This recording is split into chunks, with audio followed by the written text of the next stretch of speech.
अस्सलामुअलैकुम एवरीवन, मैं हूँ Sovia. Welcome back our channel Queen Sovia. So guys, मुझे कुछ बोलना है आप सभी को। ये है कि मेरे पहले जो वीडियोस मैंने पोस्ट किया था मालाला यूसुफ जाए, तो वो बंगाली में था। तो आप सभी ने मुझे कमेंट किया कि लैंग्वेज प्रॉब्लम क्या है ना। रियली मुझे हिंदी अच्छे से नहीं आता, आप सभी देख सकते हैं अभी भी मेरे हिंदी कितना बेकार के है। तो इसलिए मैं बंगाली में किया था, बट अभी मैं ट्राई करूँगी जो भी वीडियोस करूँ या हिंदी में करने में ट्राई करूँगी, क्योंकि मैं नहीं करती हूँ क्योंकि मुझे नहीं आते अच्छे से। तो मुझे लगा चलो बंगाली में, और वो बुक थे तो मुझे अच्छे से पढ़ना था, तो इसलिए मैं बंगाली में कि चलो अभी मैं ट्राई करूँगी हिंदी में करने का, कि मैं जो भी वीडियोस करूँ। और हाँ, आज मैं एक वीडियोस करने वाला हूँ, और आज जो वीडियोस है वो हमारे कंट्री को लेकर, जो हमारे कंट्री का एक हिस्ट्री है ना, हम सभी जानते हैं कि बहुत बड़ा हिस्ट्री है। तो मुझे मेरे जानने का दिल था कि कहाँ से स्टार्ट हुए थे, मतलब जो दूसरे कंट्री से जो लोग आए थे हमारे कंट्री में, जो बिज़नेस किया उन्होंने, ऐसा बहुत कुछ हुआ था ना। तो मुझे दिल था जानने का कि स्टार्ट कहाँ से हुए थे। तो मैं जान गया, तो मैं आप सभी से भी शेयर करूँगी। तो चलिए आज का वीडियो स्टार्ट करें।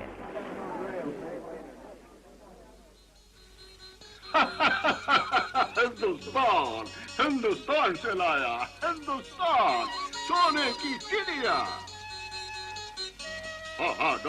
डॉलर सोना हिंदुस्तान। भारत का जिस ज़माने में सोने का चिड़िया बोलते थे वो बहुत पहले के ज़माना था। अरब और ईरान के व्यापारी भारत से व्यापार करते थे, फिर वो माल लेके यूरोपीय देशों में जाते थे। इन व्यापारियों से जब यूरोप देशी सोने का चिड़िया के बारे में सुनता था तब उनके मुंह में पानी आता था, लेकिन यूरोपीय देशों का मालूम नहीं था भारत आने का रास्ता। आखिर एक दिन 1452 को क्रिस्टोफर कोलंबस नामक एक पुर्तगाली यात्री ने भारत में आने के लिए निकल गया, लेकिन अफसोस उन्होंने पश्चिमी रास्ता पकड़ा और अमेरिका चले गया। क्रिस्टोफर कोलंबस ने अमेरिका द्वीप को ही भारत मान लिया। बाद में उन्होंने और कुछ द्वीप भी यात्रा किया। वहाँ पे बहुत सारे आदिवासी थे और आदिवासी का रंग था लाल, और उन्होंने भारत समझा और उस आदिवासी का नाम दे दिया रेड इंडिया। बस एक दो के अंदर पुर्तगाल से और एक यात्री सोने का चिड़िया ढूंढने के लिए निकल गया। 22 मई 1498 के उनके जहाज़ मालाबार तट पर कालीकट पहुंचा। उस जहाज़ का कप्तान का नाम था वास्को दा गामा। बहुत मुश्किलों से वास्को दा गामा भारत में पहुंच गया। उस समय कालीकट पर सामोरी नामक एक राजा का शासन था। वास्को दा गामा सामोरी के दरबार गई और उनको बहुत कीमती भेंट दी, और सामोरी ने उनको स्वागत की। फिर वास्को दा गामा ने सामोरी के राज्य व्यापार करने के लिए इजाज़त मांगी, और वो बहुत जल्दी मिल गई। उसके 2 साल बाद पुर्तगाल ने कालीकट पर कोठी बनाई। 3 साल बाद कोठी का गली बंद किया और सिपाही नियुक्त कर दिया। उसके बहाना यही था कि अपनी रक्षा के लिए करे। 1506 साल में पुर्तगाल ने अपने व्यापार को गोवा से बंगाल तक पहुंच दिया। 17वीं शताब्दी में हेक्टर नामक एक जहाज अंग्रेजियों व्यापारी को लेकर भारत के ओर पर बढ़ने लगा। इन्होंने सन 1600 पे महारानी एलिजाबेथ से आज्ञा लेकर भारत पे व्यापारिक कंपनी किया, उनके नाम ईस्ट इंडिया कंपनी। इस हेक्टर नामक जहाज़ के कप्तान हॉकिंस ने जहांगीर के दरबार की और सबसे पहले घुटनों के बल झुक के जमीन चूमी और बादशाह के प्रति अपना प्यार दिखाए। फिर उन्होंने इंग्लैंड के बादशाह जेम्स प्रथम के पत्र जहांगीर को दी, और जहांगीर ने अंग्रेजियों को भारत में व्यापार करने का आज्ञा दे दी। तब सन 1615 में इंग्लैंड बादशाह सर टॉमस रो को मुगल दरबार में अपने पहला राजदूत बना के भेजा। धीरे धीरे अंग्रेजियों ने अपने व्यापार फैला लिया और उन्होंने पुर्तगाल जारियों को कमज़ोर किया। बाद में उनके जहाज़ लूटना शुरू कर दिया। औरंगजेब के समय में तो उन्होंने कोठी कायम कर ली और अपनी हिफाजत के लिए कोठी को कलीबंद भी कर ली।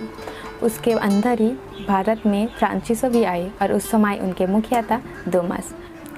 औरंगजेब की मृत्यु के बाद कर्नाटक पे मराठा ने हमला की, और फ्रांसीसी कंपनी के मुखिया अपने सिपाही के जरिए कर्नाटक को मदद की। मराठा हार गए। दिल्ली के बादशाह और कर्नाटक के बादशाह दोनों ही बहुत खुश होकर दुमस को नवाब उपाधि दे दी और 2000 सवारों के साथ सेनापति भी कर दी। सन 1741 में दुमस के जगह दुप्ले नामक एक फ्रांसीसी कंपनी का हाकिम बन गया। ये बहुत चतुर सेनापति था। और हाँ, दुप्ले पहले यूरोपवासी था जिसके मन में भारत में यूरोप साम्राज्य करने का बात आई। दुप्ले ने भारत के दो कमज़ोरी का फ़ायदा उठाया। एक तो उस समय देशी राजा एंड नवाब ने खुद के अंदर ही लड़ रहे थे और उस समय लोगों के अंदर राष्ट्रीयता का कोई भावना नहीं था और दुप्ले ने यही फोर्ट का फ़ायदा उठाया। सिर्फ दुप्ले नहीं, अंग्रेजियों ने यही फोर्ट का फ़ायदा उठाया और उन्होंने ना सिर्फ फ्रांसीसियों को कमज़ोर किया है, उन्होंने देशी राजा का लड़ने में फिर उनमें से एक को मदद करने का नीति चुनी। उसके बाद मदद लेना राजा को अपने प्रभाव में ले लिया। चलिए आप देखते हैं बंगाल में क्या है। ये तो बस भारत में कैसे है ये हमने जान लिया। कैसे लगा आपको? आई होप अच्छे लगा। मुझे तो बहुत अच्छे लगा, तो मैं शेयर कर रही हूँ। ये सब सिर्फ भारत में आए हैं कैसे, ये जान लिया हमने। ये बहुत पहले की बात हम कर रहे हैं, ठीक है, मतलब बहुत पहले भारत में फर्स्ट टाइम कैसे आए थे ये हम कर रहे हैं। मतलब हम तो बहुत बार पढ़ भी चुके हैं, हमारे जो बुक थे क्लास में या बुक में, तो इतना ज़्यादा नहीं बोलते ना, बहुत पहले से क्या हुआ तो इतना ज़्यादा नहीं करते, पर हमने ज़रूर पढ़ा है वास्को द गामा या कोलंबस। हाँ, बट उसके आगे अरब और ईरान भी हमारे भारत में जो बिज़नेस या व्यापारिक करते थे ये हम नहीं जानते थे। तो हम जान गए हैं कि पहले अरब और ईरान व्यापार करते थे, फिर यूरोपवासियों ने आए हैं हमारे। चलिए अब हम बंगाल की बात सुनेंगे। बंगाल में कैसे आए हैं, ठीक है, बहुत इंटरेस्टिंग है ना, मुझे भी इंटरेस्टिंग लग रही है। तो चलिए, ये बात 1755 की। उस समय बंगाल के नवाब अलीवर्दी खां का शासन था। अंग्रेजियों ने अमृतसर व्यापारी से मिलकर बंगाल में हमला करने का नीति चुनी, लेकिन बंगाल के शासक अलीवर्दी खां ने उनकी एक भी चाल ना चलने दी। लेकिन अलीवर्दी खां बूढ़ा हो चुका था। उन्होंने एक दिन अपने नवाब सिराजुद्दौला को बुलाया।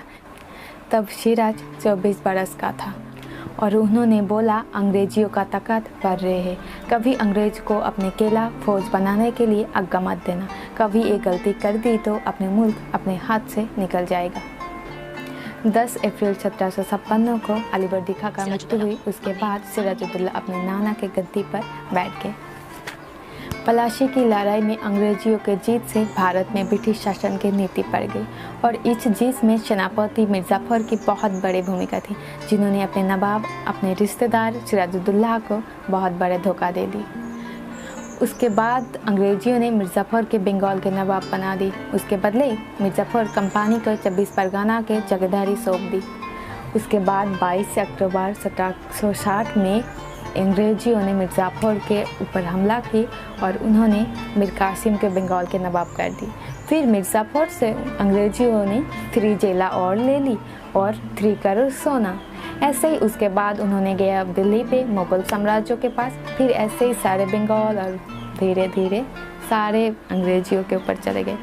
तो ऐसे ही मुझे अच्छा लगा, अच्छा नहीं लगा कि आप सभी को, मुझे अच्छा लगा। मुझे कुछ पहले पता था, कुछ नहीं बहुत, बट इतना ज़्यादा नहीं कि पहले कौन आए थे। तो ऐसे ही मैंने शेयर किया और इसके बाद तो आप सभी शायद जानते हैं, हम भी जानते हैं। इसके बाद ऐसे ही फिर मुगल से ले लिया, फिर सारे ऐसे ही हो गया। तो आप लोग चाहे तो हम और एक दिन भी ऐसे ही इस टॉपिक को लेकर और भी वीडियो कर सकते हैं, बट अभी मुझे यही शेयर करना था। और हाँ गाइस, मेरे हिंदी थोड़ा ख़राब हुई तो रियली सॉरी, आप समझ लेना मैं क्या बोलना चाही, ठीक है, क्योंकि हिंदी अच्छा नहीं है। हाँ गाइस, और एक बात, कोई अपने दिल पे मत लीजिएगा कि हाँ अपने कंट्री को लेके वीडियो कर, ऐसे कुछ भी नहीं गाइस। मुझे बस ये जानना था और मैंने जाना और आप सभी से शेयर किया। और ऐसे ही मैं सभी देश को रिस्पेक्ट करती हूँ और सभी देश के वासियों की बहुत रिस्पेक्ट एंड बहुत प्यार करती हूँ। सो ऐसे कुछ भी नहीं। और हाँ, मुझे खुद ही बहुत कंट्री में ट्रैवल करना है, मेरा ड्रीम है। तो ऐसे कुछ भी नहीं, बस मुझे जानना था और मैं आप सभी से शेयर किया, क्योंकि मैं वीडियोस नहीं अपलोड कर रही, तो ये वीडियोस में अपलोड कर दी, बस यही है। तो तब तक के लिए खुदा हाफिज़।